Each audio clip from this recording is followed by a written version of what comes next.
Des rumeurs persistantes sur la fermeture de la machine numéro 6 de l'usine de Kenogami poussent les syndicats à faire pression auprès de Produits forestiers résolus pour éviter à tout prix cette perte de 150 emplois.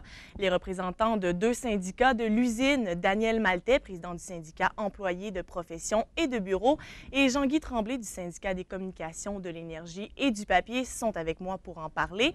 Bonjour messieurs. Bonjour, Mme Simard.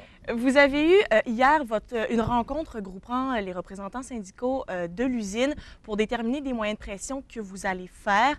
Qu'est-ce que vous avez décidé? Bien, c'est un moyen, une action qui a été prise la semaine passée lors de la rencontre d'un front commun qu'on a eu à l'Holiday Inn de Jonquière, à l'effet qu'on allait procéder à une marche qui va venir mobiliser les travailleurs et les gens de la région, la collectivité, bref, à l'effet de passer un message à nos représentants nos représentants gouvernementaux. Okay.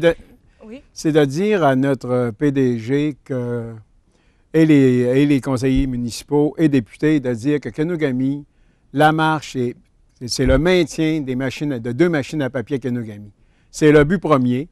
Puis on demande au gouvernement de faire tout le nécessaire, de convaincre la direction que Kenogami doit demeurer avec deux machines à papier. Puis, est-ce que vous pensez que le fait d'avoir Claude Patry, Jean Tremblay et Sylvain Godreau de votre côté aura un poids auprès de la compagnie? Bien, tout à fait, parce qu'eux sont nos représentants des citoyens de la collectivité à un niveau plus élevé qu'un nôtre. Nous, on représente les travailleurs, eux représentent la collectivité. Puis là, présentement, ce qu'on a besoin de se faire entendre, c'était à un niveau plus élevé que à nous autres, donc à l'échelle gouvernementale. C'est nos gouvernements, ouais. Puis également auprès de l'organisation.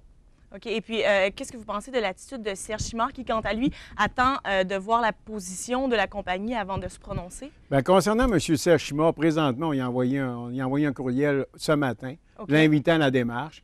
Puis on considère que M. Serge Chimard, je comprends qu'il a été affecté par la fermeture de l'usine de Port-Alfred, que nous, on a participé aussi à des démarches antérieurement, et qu'on lui demande sa solidarité et de faire tous les efforts nécessaires auprès du ministre Clément Gignac, qui s'assure avec l'entreprise, qui s'assure avec l'entreprise de maintenir nos ressources naturelles. Que nos ressources naturelles, ça fait 100 ans que Abitibi-Bowater profite de ça, qu'aujourd'hui, que ça revient dans la région pour faire profiter nos usines puis maintenir les emplois. J'aimerais juste ajouter un élément par rapport à ce que vous venez de poser comme question. C'est que non, ce n'est pas la solution de ne pas savoir manifester encore de la part de M. Simard.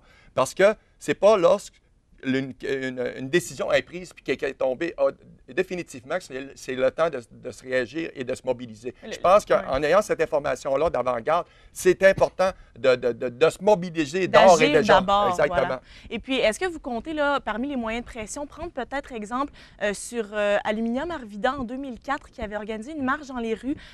C'était avec Claude Patry à l'époque qui était représentant syndical et 5000 personnes avaient participé à la marche. Est-ce que vous prenez un peu exemple là-dessus? Oui, on prend un exemple là-dessus parce que les autres aussi étaient menacés de fermeture. Puis avec des ententes gouvernementales, vois-tu, les opérations ont demeuré.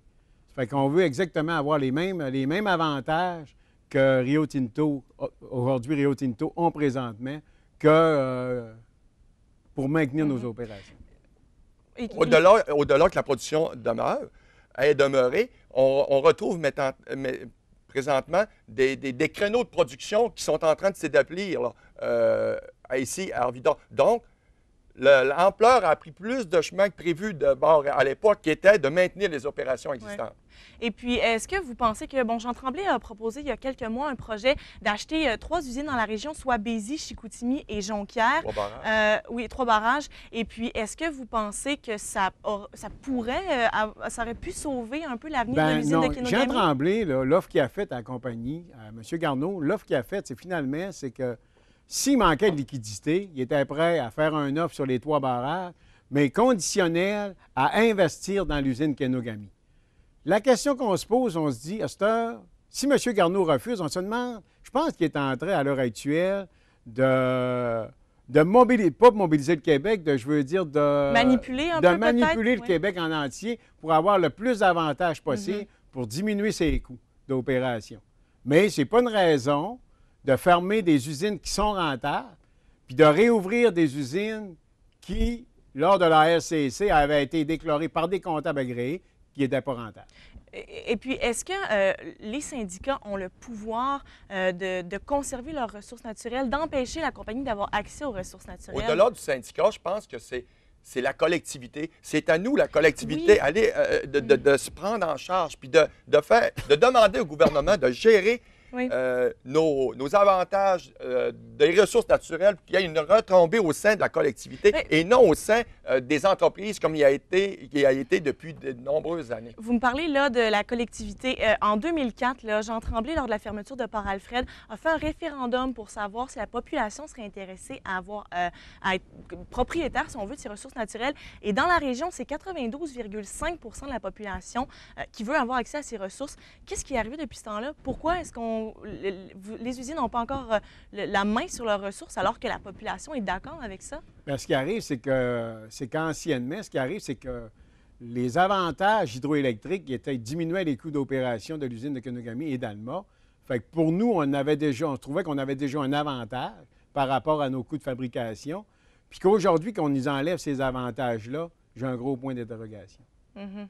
Mais moi, je comprends plus la question, puis j'aurais tendance à répondre. C'est que qu'est-ce qui est arrivé? C'est que je pense que nos gouvernements n'ont pas pris position à l'égard de nos richesses naturelles pour les retombées de la collectivité. Puis ça m'amène à vous demander, lors de la marche de samedi, d'amener une vieille paire de pantalons. On en a besoin. Pourquoi une paire de pantalons? Parce que nous allons ramasser des pantalons, OK, pour aller les porter à nos dirigeants gouvernementaux, tel Lecré, tel M. Simard, afin qu'ils portent leurs culottes, dans la gestion de nos richesses naturelles, qu'il y ait une retombée au sein de la collectivité et plus au sein des entreprises comme il a été pendant trop de nombreuses années. Et puis, si toutes les usines de la région du Saguenay-Lac-Saint-Jean se serraient les coudes au lieu de chacune tirer leur bout de la couverture, est-ce qu'on vivrait une situation comme celle qu'on vit en ce moment? C'est sûr qu'on aurait plus de force si on serait régional, puis qu'au lieu de se manger les uns les autres, qu'on travaillerait ensemble dans le but de protéger nos ressources naturelles, dans le but de bénéficier au complet de nos ressources naturelles. Je pense qu'au lieu de se gosser les uns les autres, ça serait plus avantageux pour la population, puis je pense qu'on ferait de meilleurs gains. OK. Bien, merci beaucoup, messieurs. C'est tout le temps qu'on avait pour aujourd'hui. Merci infiniment d'avoir été avec nous. Donc, je vous rappelle que la marche pour éviter la fermeture de la machine numéro 6 de l'usine Kenogami se déroule ce samedi à compter de 10h30 et le départ est dans le stationnement de l'usine de Kenogami. Merci, au plaisir.